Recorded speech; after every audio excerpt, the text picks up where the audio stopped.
Всем привет! С вами диджей Тага. Мы находимся в Мака Рекордс, и у нас очередное диджейское дерьмо. У нас очередной выпуск, гостем которого стал интересный человек, сделавший карьеру в музыкальном плане очень круто, очень резко и очень необычно, как это принято в России. Ну, то есть без больших денег на старте, без пиарных тем, ну и, собственно, за музло.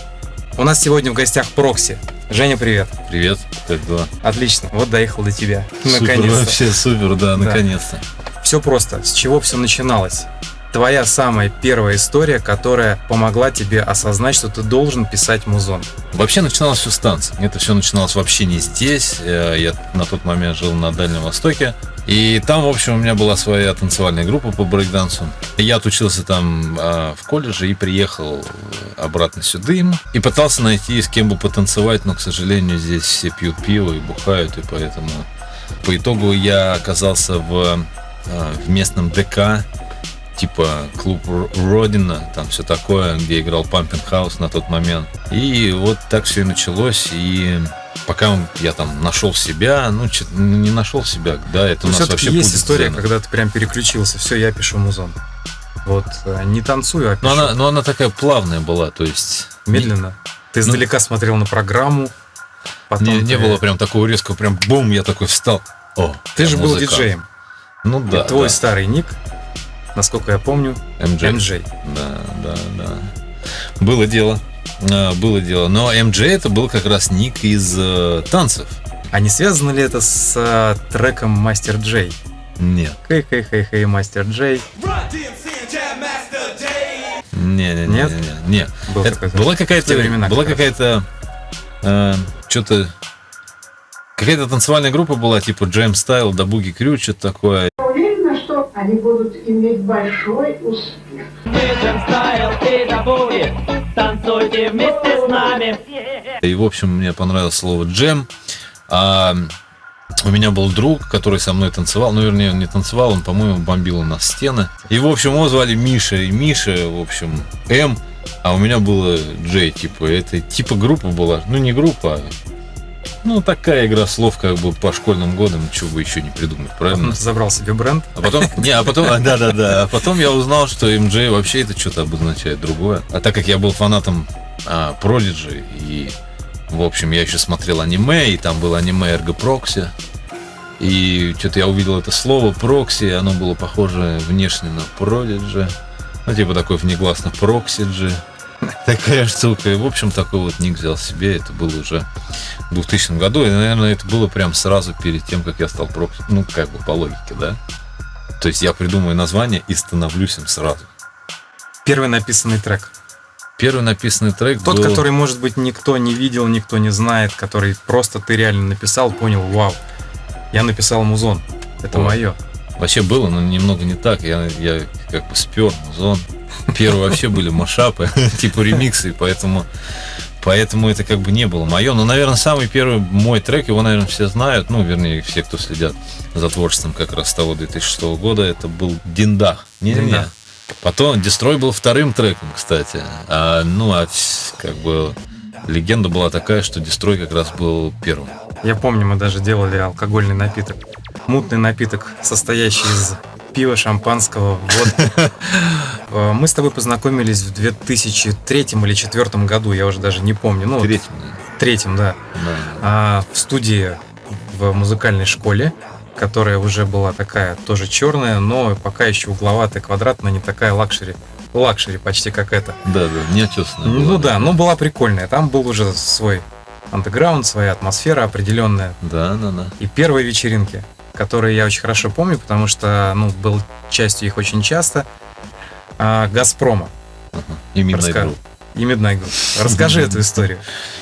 Да, с пацанами придумали, начали делать серию вечеринок с приглашенными гостями. Одним из гостей был, собственно, диджей Тага. Нам надо было придумать, под каким именем мы будем вести все эти дела, и недолго думаем, все промо-группы назывались промо-группа, да, как-то какое-то название, и обязательно промо что-то. И, конечно, лучшим было Газпромо. И Midnight Group это так, дозвучие, типа Марио Кассара и Эндрю Вайна представляют. В те времена было модно, да. Да. То есть это какое-то некое дозвучит длинное название, вообще хрен запомнишь. Но хотя «Газпрому» было запоминающимся.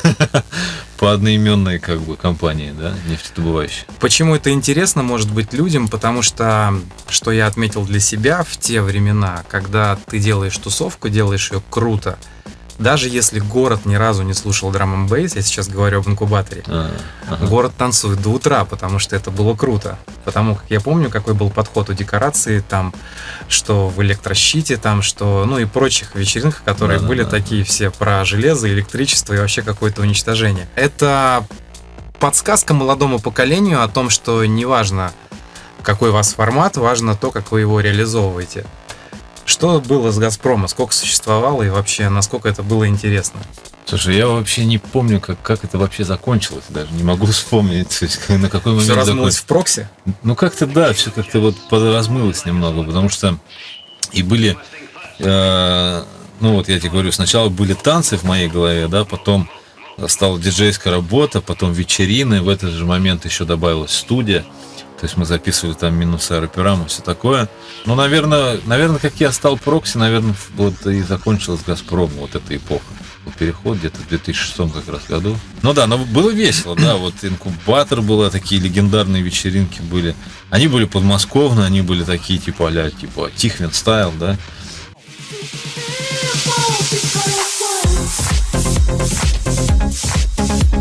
Положительные эмоции того самого рейва.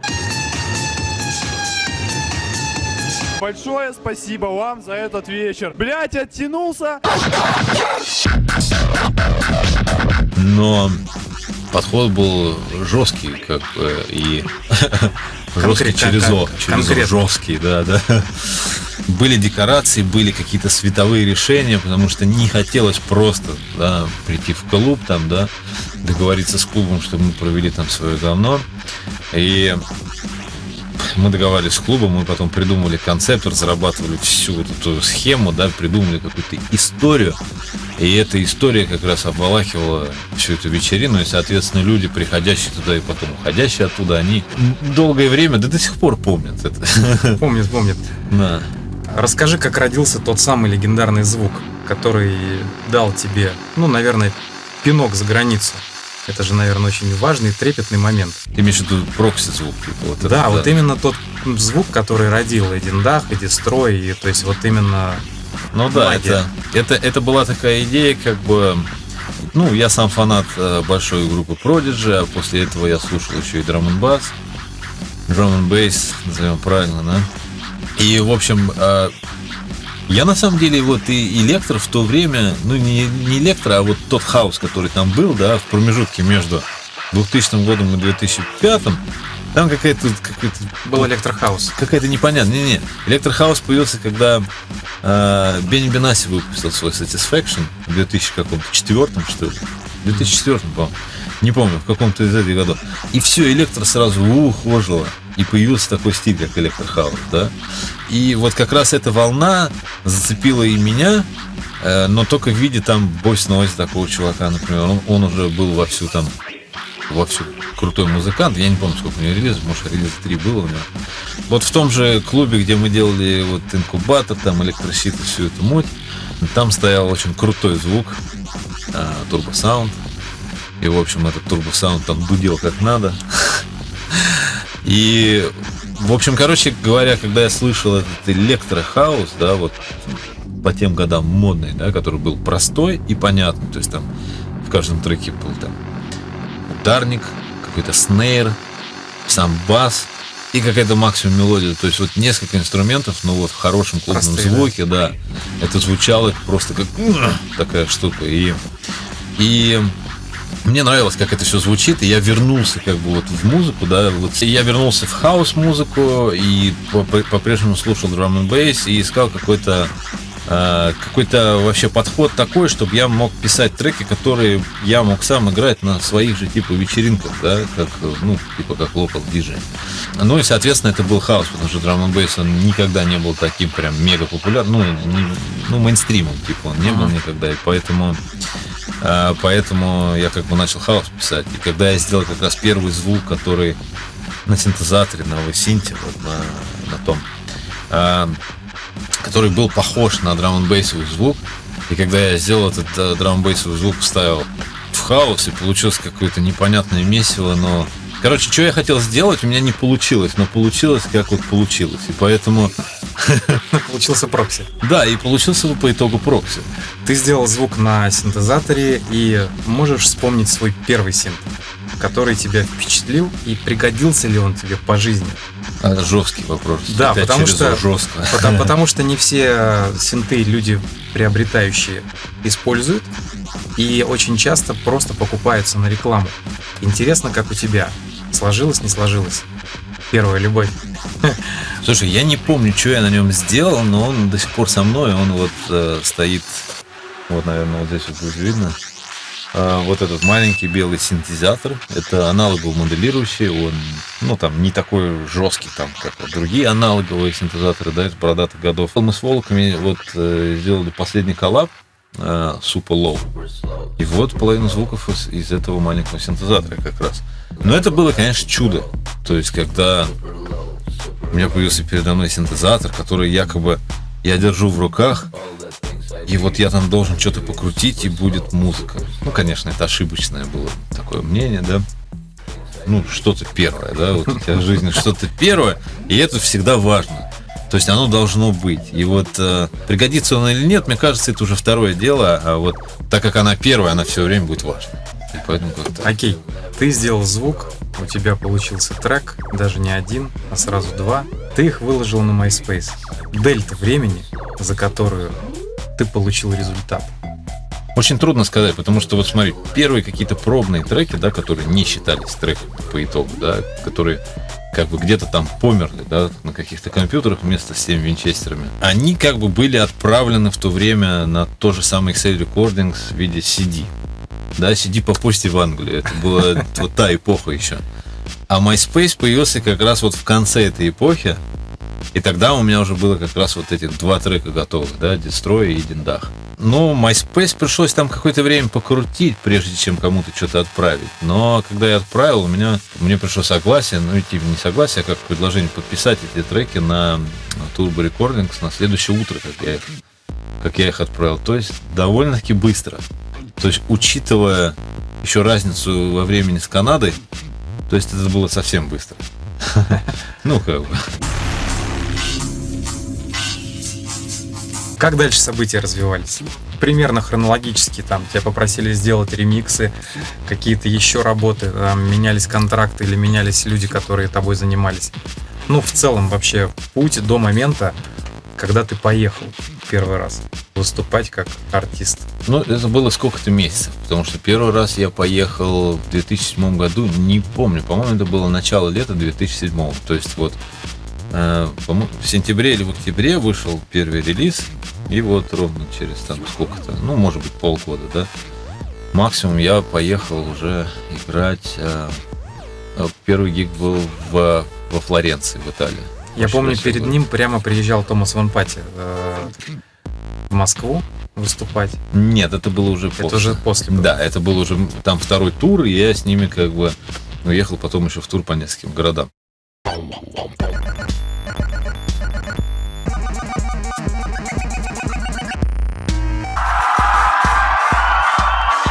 Ну, как сказать, в то время руки тряслись.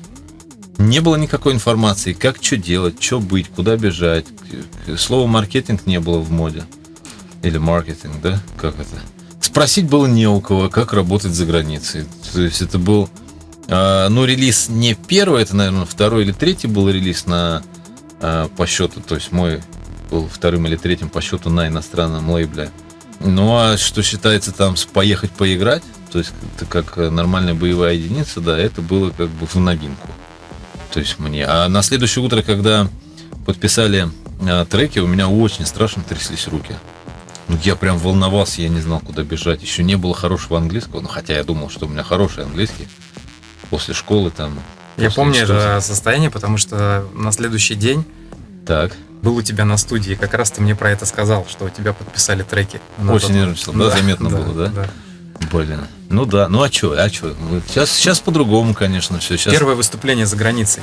тоже тряслись руки? То есть как оно прошло и насколько быстро пришлось учиться и привыкать к новому уровню? То есть ты же постигал скиллс там, и он же отличается от того, что было здесь. Ну, в плане вообще выступлений, подхода к людям. Ну, Да и вообще люди на танцполе другие. Ну, вообще все по-другому. Да, все по-другому. Не, это было вообще незабываемо, на самом деле. Я, по-моему, приготовился конкретно к этому, к первому гигу. И к тому моменту, да, мне было 23 года, и к тому моменту я еще не был за рубежом. Или, может быть, был где-то, но так, чисто по путевке в какой-то... В Казахстане. В Гватемале, но нет. И...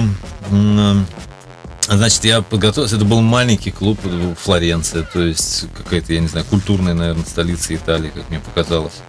И это был клуб такой группы Planet Funk, итальянский клуб, назывался Doris, супер маленький, и я впервые увидел, как там люди как бы отдыхают под музон. Это было совсем по-другому. Там люди по-другому были одеты, по-другому у них были, ну, я не знаю, выражения лиц, что ли.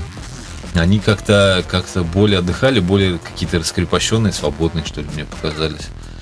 Ну да, но это прям как кадры в голове, да? То есть вот тун-дун-дун налепляется одно на другое, на третье, на пятое, на десятое, и в итоге у тебя происходит опыт, да? Ты играл диджей-сет или лайв? Диджей-сет был. На тот момент Да. был диджей-сет. Как быстро ты пришел к лайву? Тоже довольно-таки быстро, наверное, за последующие... Благодаря за границей? Или... Благодаря, да. То есть ты видел, как там играют, это середина 2000-х? Я не знал вообще, что можно играть лайв. То есть я просто не учитывал такую даже версию, что можно эту музыку играть как лайв-сетом. А на тот момент у меня не было представления, как это сделать.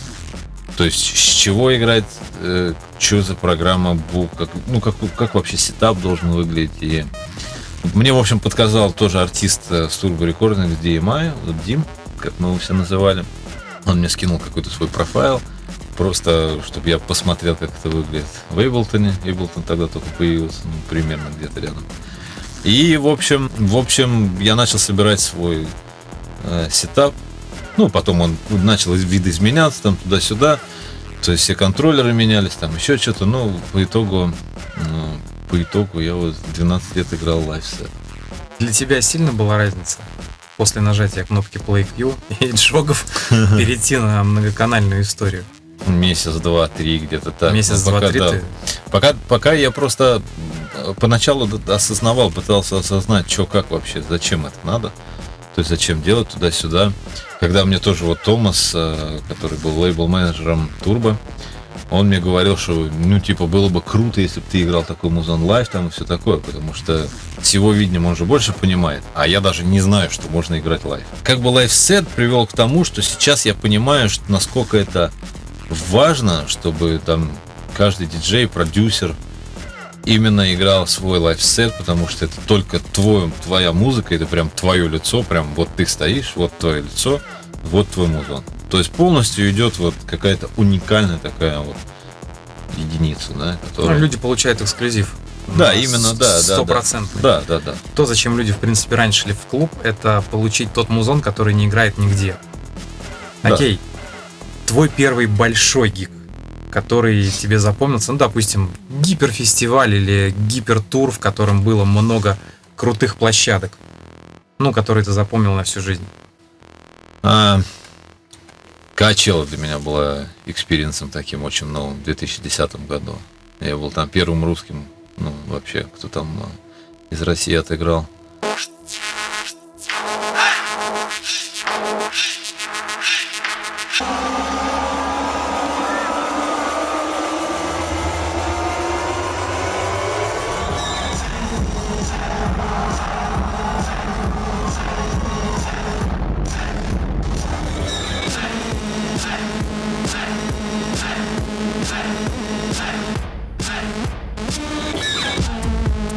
На выступлении, например, Prodigy на разогреве.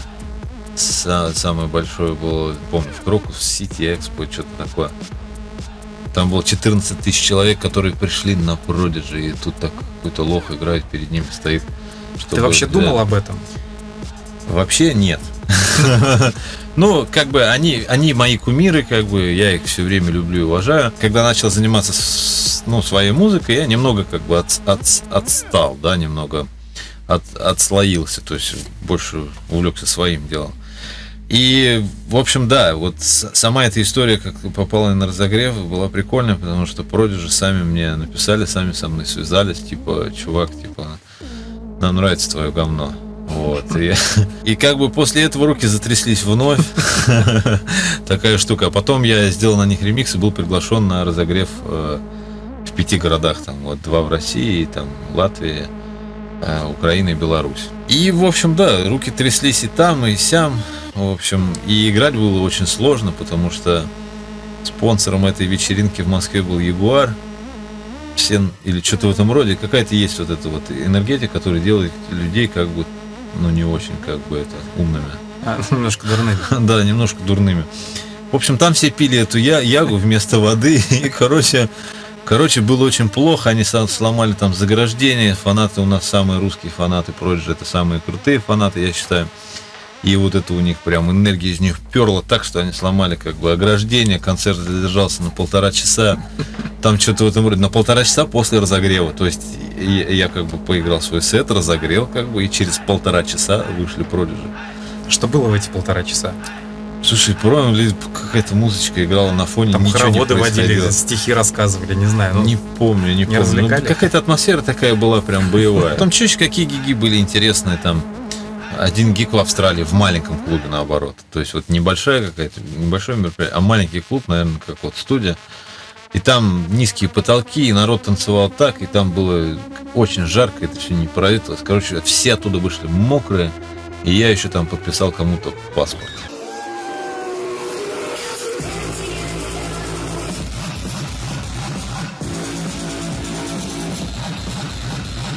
То есть, я в паспорте написал «Прокси был здесь».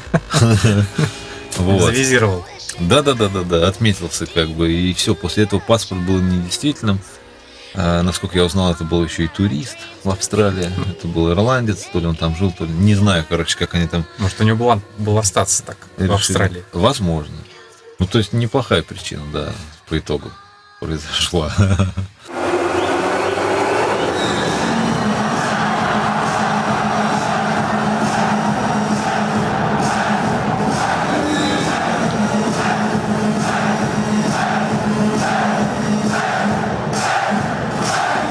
Японские гиги мне всегда нравились. Ну, много очень.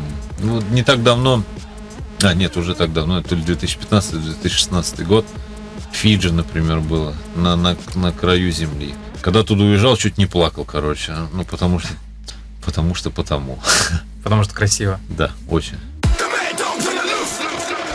Твой выбор встанет в пользу маленького клуба, среднего или большого? Что для тебя более прикольно? Или нету разницы? Ну, наверное, если по размеру, то, наверное, средний, потому что в большинстве клубов, в среднем клубе, ты получаешь, достаточное количество народа, чтобы было весело, да, потому что народ любит танцевать, когда много народа.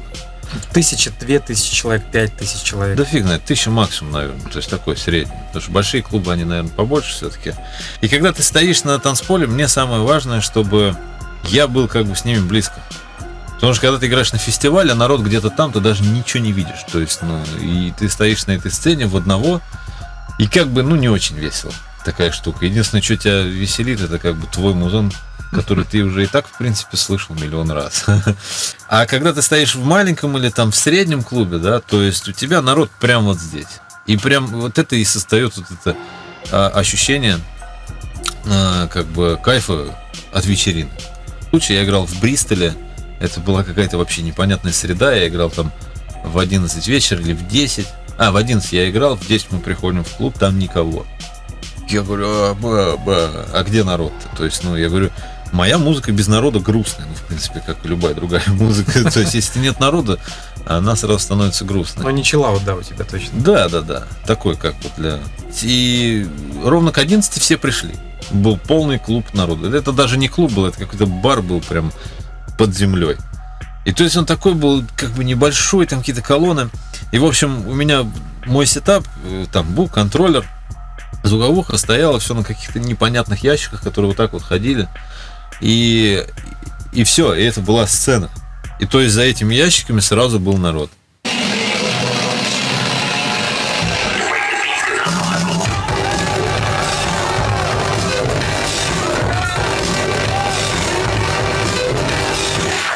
То есть никакой там ни веревочки не протянули, ничего не сделали, просто такая pure energy, да, от народа перла.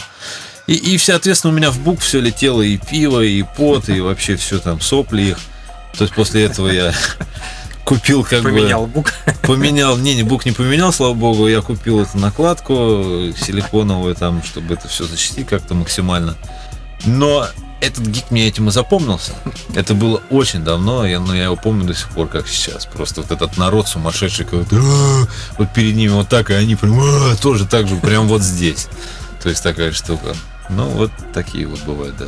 За это время, пока у тебя развивалась карьера, проходили гиги, вот твое ощущение музла, которое было на старте, когда было первые 2 трека записаны, и потом, как сильно менялось, или всегда был какой-то креатив, который заставлял двигаться вперед на там шаг, 2, 3 впереди? Потому что, русский продакшн обычно и русская дискотека крайне отличается от того, что происходит за границей. Насколько у тебя поэтапно формировалось музыкальное мышление, либо оно таким же осталось, как вот было тогда, когда ты записал первые 2 трека? Конечно, время проходит, да, и мы все хотим не хотим набираемся опыта. То есть, твое видение музыки поменялось, и написание, и восприятие? Да, оно претерпело изменения, скажем так. То есть, кто на это повлиял?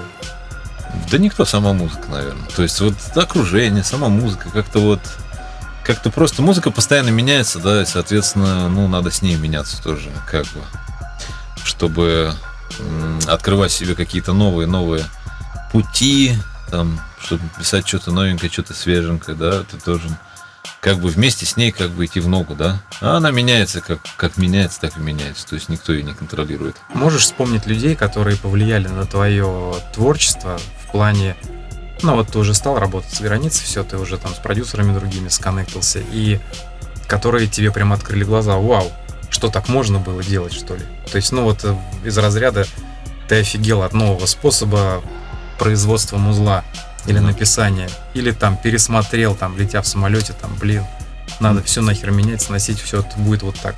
Такого прям критичного не было, но было много таких музыкантов, например, Soulwax, который Too Many DJs. Я просто удивился их простотой.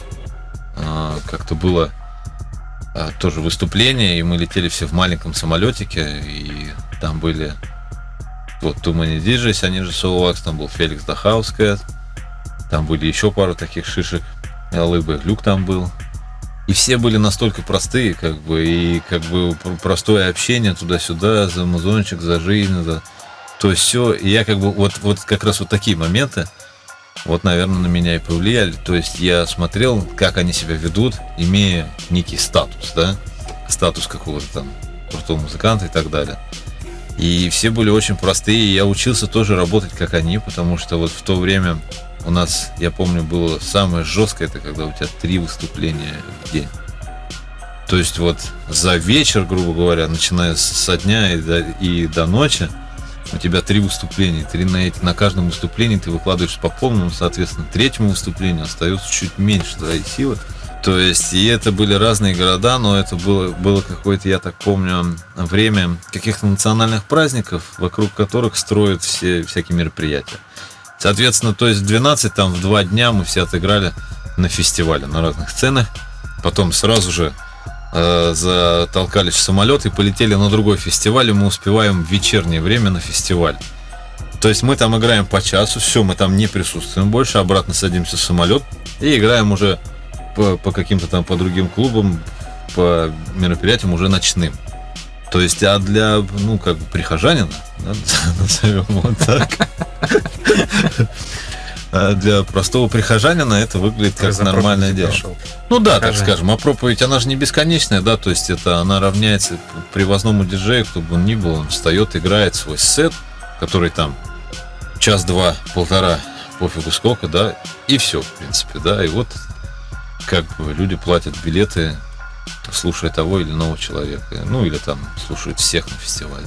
Глазами человека, мне кажется, это абсолютно нормально смотрится, но мы там чуть не померли. Мы все были как выжатые огурцы после этого, такие уже все, ничего не интересно. Можно назвать это таким корпоратом электронным. Конгломерат. Не знаю. Окей. Рождались ли в этом путешествии, ну или в подобных коллабы? Ты с кем-то А в подобных нет. Нет? Да потому что нет времени. Там просто джин-джин. Вот так вот 3 выступления, все, там просто надо было выстоять. Да нет, так, ну а коллабы на самом деле так и рождаются, когда ты там где-то приезжаешь, если у тебя есть время, какие-то выходные там туда-сюда, ты можешь походить по городу, либо там затусить с кем-нибудь там у него на студии, там что-то сделать. Ну, как мы сделали, например, в Вьетнаме с группой Paxman, которая вот здесь. Часть. Есть еще Илья. Илья, привет. Сколько посетил стран? 46. Какая была самая крутая для тебя? В плане вообще всего. То есть, ну, в плане впечатлений. Ты вот прилетел, и у тебя вау. Япония, наверное. Япония? Да, потому что Япония для меня показалась другой планетой вообще. У тебя был опыт написания музла для кино. Ага. Саундтреки, трейлеры. Расскажи про него. Ух, это все сложно, это происходит до сих пор. Потому что... Ну, может быть, самая запоминающаяся работа, или как ты в это попал, потому как многим интересно. Да, но есть специальные компании, которые в основном сидят там же при Голливуде, где снимается основная львиная доза этих фильмов. В принципе, как с Prodigy со мной связались и сказали, что нам очень нравится твой саунд, не хотел бы ты попробовать, ну, немного в другом ключе как бы поработать. Ну, в общем, это другая история совсем, это не танцевальная, не электронная музыка, хотя с элементами и электроники, и оркестра, и там всего на свете, и иногда она может быть немного танцевальная, но я не знаю, я вижу прям свою другую сторону, потому что это прям другая сторона. Мне очень интересно, меня очень захватывает, очень интересное дело. Что бы ты выбрал? Это же тоже оплачивается, и, ну, гастролей, правда, нет. Ну, тебя же не пригласят, например, с электронным роялем играть на премьере кино, там, не знаю, «Терминатор 12». Ну, как бы да, есть такое. Не, хотя я играл один раз, там был в туре в поддержку фильма «Девушка с тату дракона». Как это так получилось, я играл на 4 вечеринках из 6. Играл с таким человеком Жак Лекант. Это гост-продюсер у Мадонны. Можешь назвать твою самую любимую работу в кино? Слушай, наверное, как и в электронной музыке, у меня нет пока любимого трека. Любимый трек, он все время где-то там. А дальше? Да, где-то там дальше, я никак его не сделаю. То есть, ну, и, наверное, меня это все еще и держит как бы в музыке, потому что я никак не могу сделать этот трек. У тебя был опыт также работы, по-моему, с играми? Ну, с одной, которую знают люди, это Counter-Strike Go. И я делал туда официальный Music Kit. То есть Music Kit — это озвучка, грубо говоря, игры. То есть когда люди там затариваются оружием, когда там команда их проигрывает, или он кого-то убивает, или его убивают, то есть звучит какой-то клочок музыки, который как бы должен по настроению соответствовать тому действию в игре, которое произошло. Если бы сейчас тебе сказали «выбирай», ты бы остался в кино или в электронике? Ну, как это провокационный вопрос. Ну, во-первых, такого не скажут. Но на самом деле я бы никогда ничего не выбрал. Вот тебе контракт. Мы забираем тебя. Не, ну если бы мне сказали контракт, там, типа, давай мы тебе заплатим вот $1 миллион сейчас за там кино, да, к примеру. Но тебе надо будет там год проработать только над этим кино. Вот это уже более реальная ситуация. Я бы, конечно, согласился на кино. Потому что в электронной музыке тупо так не скажут. А если скажут? А если скажут, вот и тогда и переснимем это интервью. Потому что я не знаю. То есть, если в кино какие-то есть такие движухи непонятные, да, то есть, ну, прям надо реально сделать саундтрек или надо сфокусироваться, то есть, требует просто много времени, да, потому что электронная музыка лично для меня, ну, не требует, чтобы я прям сидел над одним треком там месяц. Саундтреки требуют больше усилий, требуют больше сфокусированности, потому что они идут под кино, ну, работают немного на другом уровне. Вопрос о коллабах. С каким самым интересным артистом или у кого возник интерес к твоей музыке за последнее время? Ну, какому-то треку. Ну да, был такой трек 10 тысяч, который сначала вышел как инструментальная версия. После этого мы что-то решили, так хотелось, как бы, чтобы там был какой-то голос. Мой бывший менеджер показал это менеджеру Jay-Z. И, в общем, он также менеджер Рианы.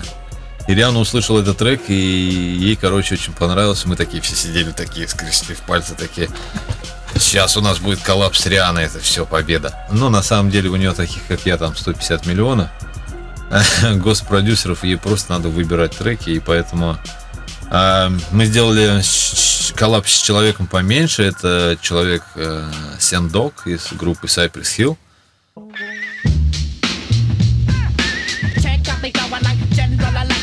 И помню трек, вернее клип, где собака бежит, красный такой. Да. Все оттуда. Ну, в общем, да, немного ухватился за историю.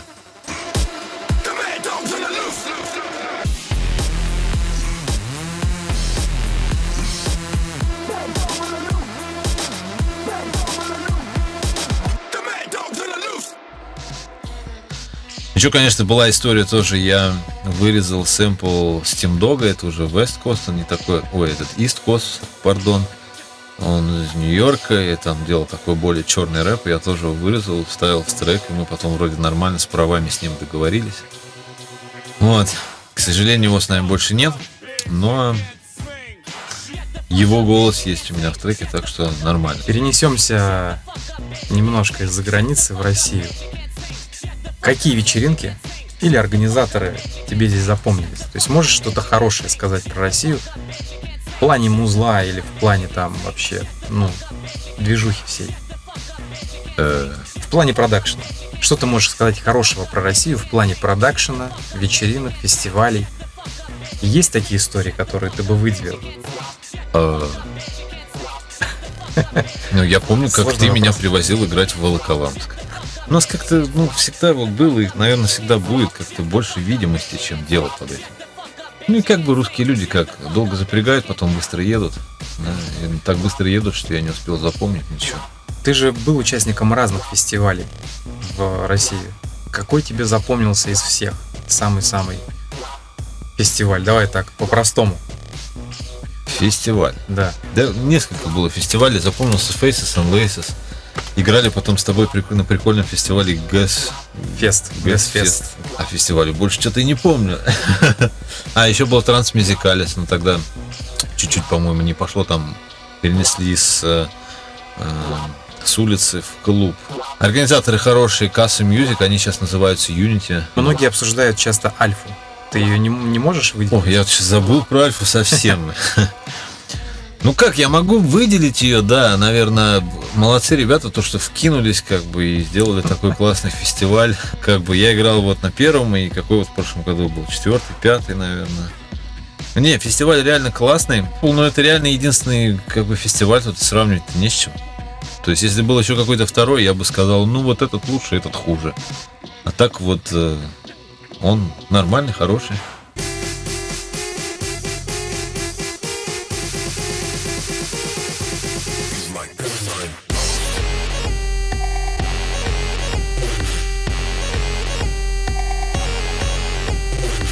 Каких продюсеров русских ты можешь выделить?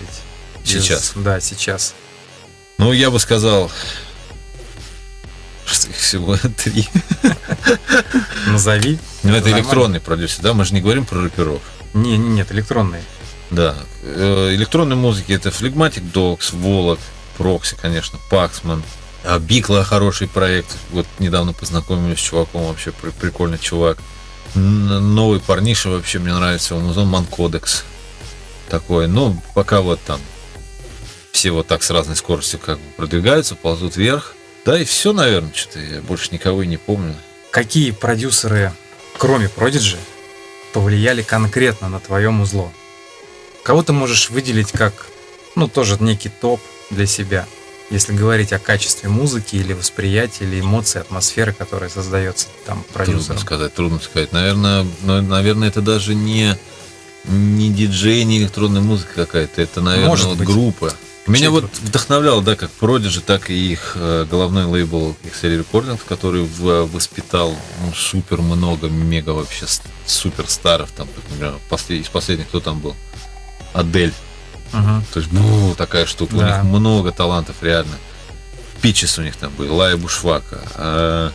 сами Prodigy, там Basement Jaxx были, да кого там только не было. Я, короче, был большим фанатом XL Recordings, у меня даже несколько пластинок там осталось. Chemical Brothers, Nine Inch Nails, Rage Against the Machine, то есть пластинки всех я собрал, как бы тот музон, который я могу вот с собой слушать в плеере, да, и в зависимости от моего настроения, соответственно, я буду выбирать ту или иную там группу и так далее, да. Ну, опять же, когда я начал заниматься там своей музыкой, я там слушал свою музыку и примерно такую же, которую я как бы делал, и моих друзей то же самое, там, Полиморфика, Марселя, всех, кто был рядом на тот момент, и пацанов с лейбла. То есть, когда ты начинаешь заниматься своей музыкой, ты как-то, ну, на ней больше фокусируешься, наверное. И у тебя кумиры остаются кумирами, а ты уже как бы идешь как бы в другую сторону. С каким лейблом или студией тебе понравилось работать больше всего? Самое яркое впечатление от сотрудничества, не знаю, со студией такой-то или... Ну, такого не было, как бы прям студия, да, то есть вот была вот эта студия, да, это 3-я версия, да, было до этого еще там 2 версии. Но если с лейблом, то, наверное, это вот головной лейбл, с которого я начал, как бы Turbo. Как раз мы вот раньше поговорили про первую какую-то вещь, да, вот он и был моей первой вещью, и Тига там был, и отношения, и как я был на лейбле, и как они делали, они много меня учили, ну, как бы просто делая свою работу, да, я наблюдал.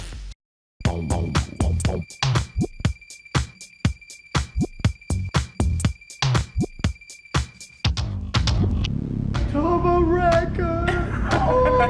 You kids on the block, aight?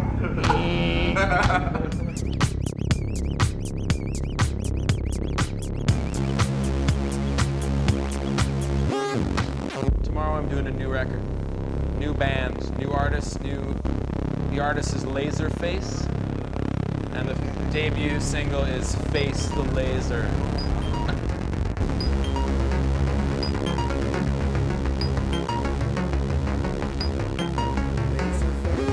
It's no, that's laser eyes, my friend. This is laser face. No, the whole point is it's one solid beam. It's his face.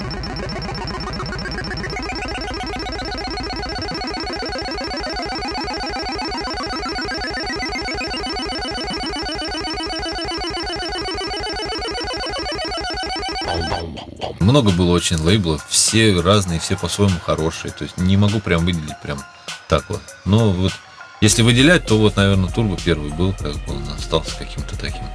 Но хоть и музыка изменилась, и их музыка тоже изменилась. Ты с ними держишь сейчас связь? Конечно, да.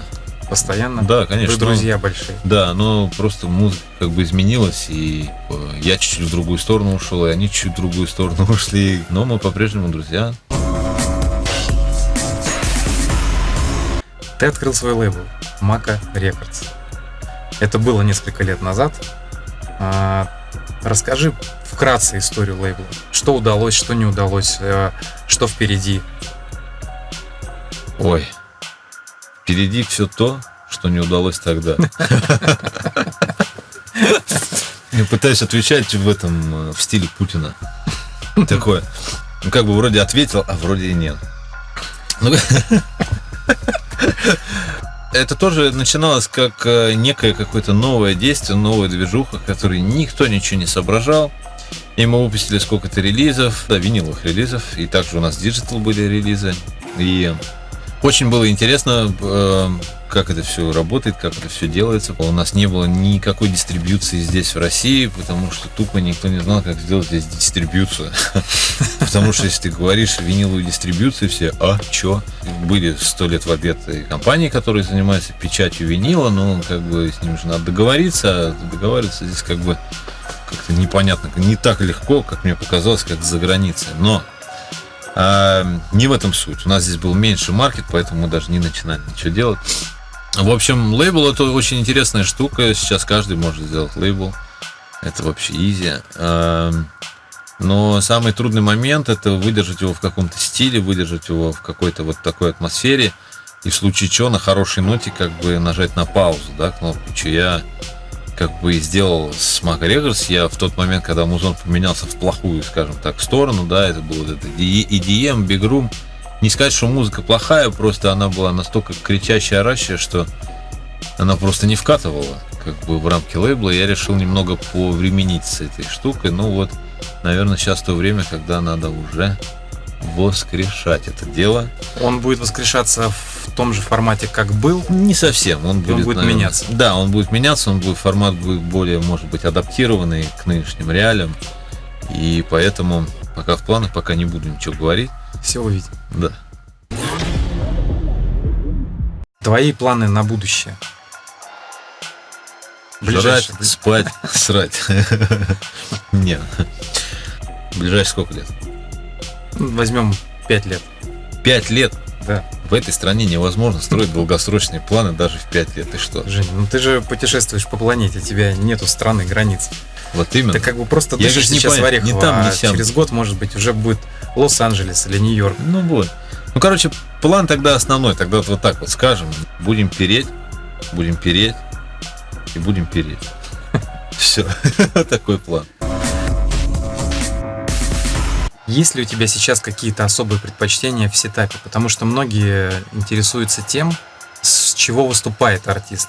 И твой сетап, он планируется меняться? У тебя есть какие-то задумки наперед?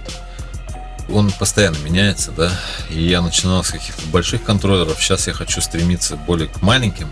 Ну, не микродиджеям. Не доставая рук из карманов, чтобы играть. Кстати, это идея. Ну, я не ношу руки обычно в карманах. Ну ладно, но я имею в виду, чтобы весь сетап помещался в рюкзак, чтобы это было просто физически не тяжело, чтобы это было компактно, все, что мне нужно, было вот там, и это было маленькое. Но есть одно но. Вот у меня есть прям предпочтение, да, такая штука. Мне не нравятся все вот эти тачскрины, кнопки на этих каких-то там, на экране, вот типа айпадная вот эта фигня, да, или как-то на телефоне, да, нажимаешь там пальцем. Все это для игры мне не нравится, потому что я как бы там прыгаю, танцую, подколбашиваюсь под музон и как бы пытаюсь работать и с народом, да, и показать им, где какой-то там момент в треке, да, интересный есть, чтобы, как бы более они сфокусировались. Тебе нужна ручка. Чтобы они да, ручка, мне нужна кнопка, педаль. Да, мне нужна ручка, кнопка, педаль, чтобы крутануть, чтобы нажать, чтобы там было, чтобы пропушить толпу. Что даже вот, помнишь, был контроллер такой, APC Фоти, да? Вот да. Но он же мне не пошел, потому что там крутилки не останавливаются. То есть, а мне надо, чтобы они остановились, чтобы это было значило, что я на 100%, там, в какой-то там вот этой крутилке. И то есть у меня, например, на лэптопе, хоть там и нет кнопки, да, привычной, отдельной, но у меня там везде сделаны клики. То есть у меня везде убрано вот это вот двойное легкие нажатие. Я как бы, может быть, это старая школа, да, но я люблю, когда ты чувствуешь, что ты делаешь. То есть именно крутишь эту крутилку, и ты понимаешь, что вот до сюда ты ее докрутишь, и там будет громкость на 100%, либо эффект какой-то, вот, либо сцен там будет на 100%, да. И то есть я знаю, крутя эту ручку, что будет на танцполе. Это поэтому и есть лайв, как бы, игра, да, потому что гитары же все не ушли. Нет, это живая история. Да, а зачем? Могли бы сделать все струны убрать, поставить туда вот типа сенсорный экран. Сенсорный, да, экран, и все бы искали, куда же там надо нажать, чтобы попасть 6 в аккорд. айпэдов склеить. Да, или да. 7, там, 7 что-то типа того, да. Я думаю, это нормальная аналогия, чтобы понять, почему крутилки вот важны, да, в данном случае мне. Звуковая карта. Твой выбор. Звуковая карта маленькая, плотная, легкая, чтобы поместилась в тот же самый рюкзак. А вот сейчас у меня используется Babyface Pro от RME. И, по моему мнению, она сейчас лучшая из лайв-карт. В общем, звук там идеальный, косяков никаких нет, она не вырубается во время лайв-сета, то есть она должна быть надежная, она должна быть хорошо собранная, потому что у меня столько карт развалилось просто в чемодане. И просто карта лежит между одеждой, вроде ничего не случается, но ты ее постоянно достаешь, ставишь на стол, убираешь, бум, иногда вибрация очень сильная, она там свалится на пол, там. Она должна быть надежная, самое главное, в ней должен быть хороший звук, она должна быть маленькая. Вот это вот основные параметры мои.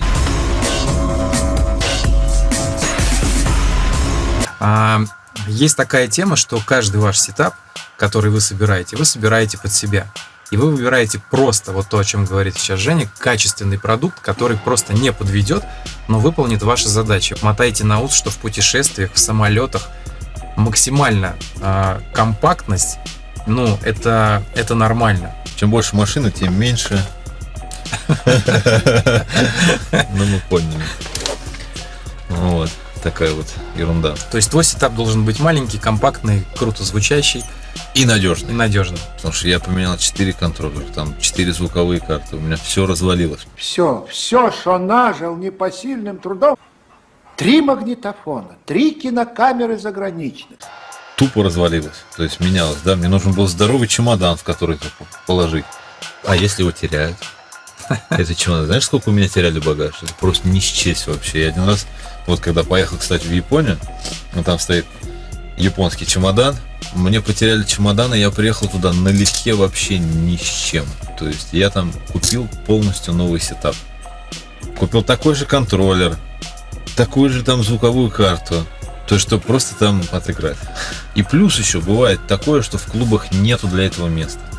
То есть, хоть у тебя в райдере там написано, что тебе надо ровно метр вот здесь и ровно метр вот здесь. Ну, там, я не знаю, большинство не выполняет эти райдеры, потому что у них клуб, у них там своя история, и они не хотят под твой какой-то там лайфсет переделывать весь клуб.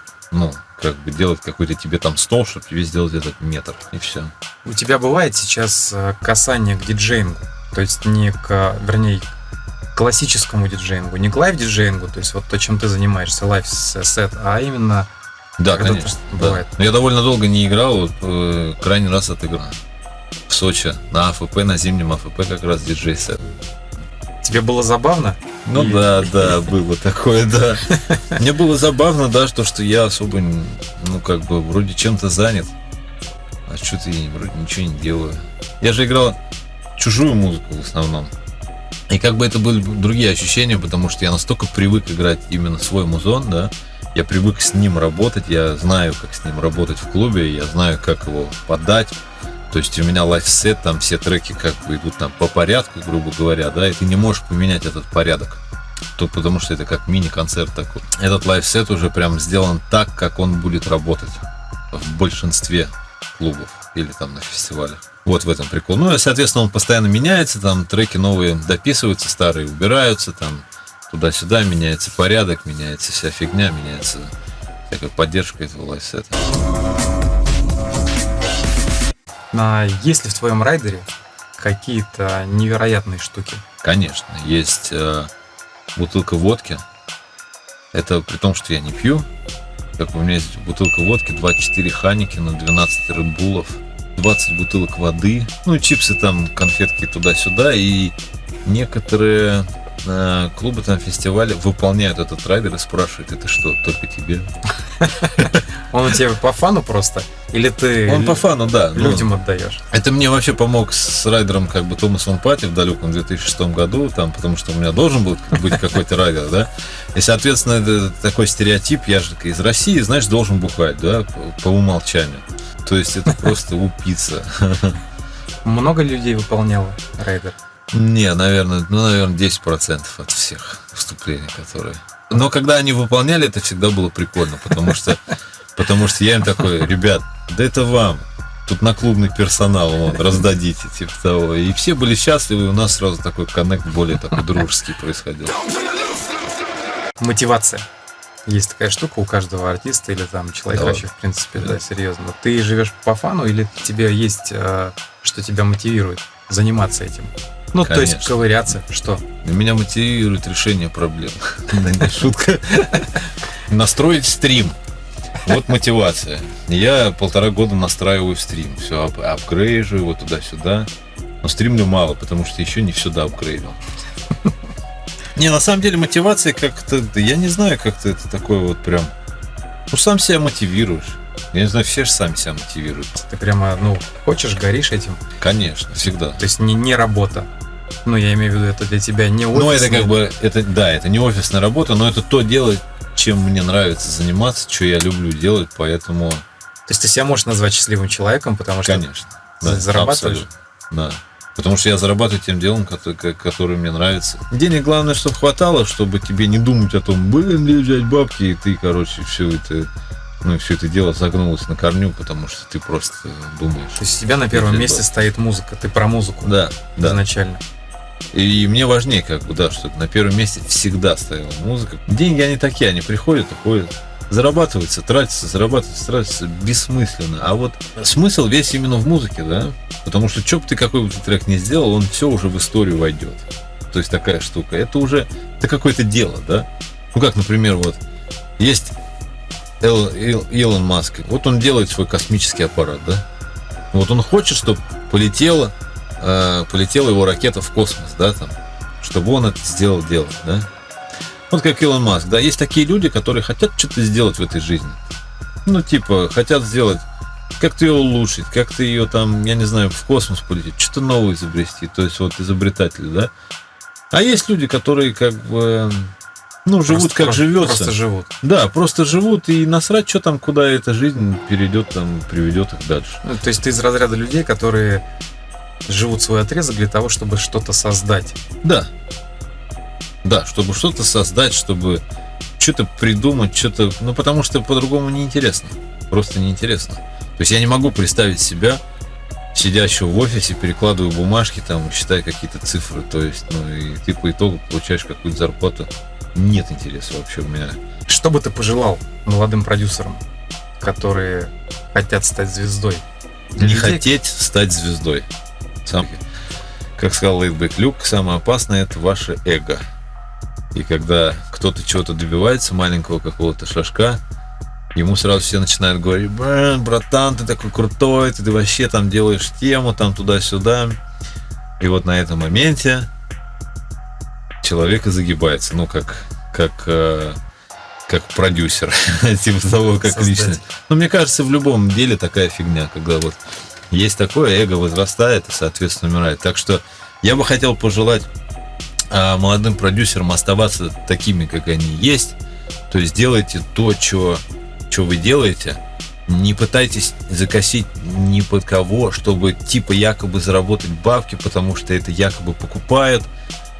Не надо так делать, потому что вся музыка держится на новых, свежих людях, идеях этих людей, которые, ну не знаю, которые все время как пионеры открывают что-то, а потом вся основная масса начинает под это косить. Так что вам я пожелаю определиться, кто вы.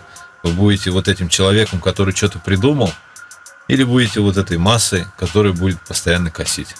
Так что желаю быть самим собой. Или самими собою. Я не знаю, как это сказать. Ну, короче, понял. С вами был Прокси, диджей Тага. Вы находились на канале Прощит. Подписываемся на канал, ставим колокольчик, не забываем отрепостить эти записи, если они вам реально нравятся. Ну, увидимся в следующих выпусках. Пока. Oh, yeah.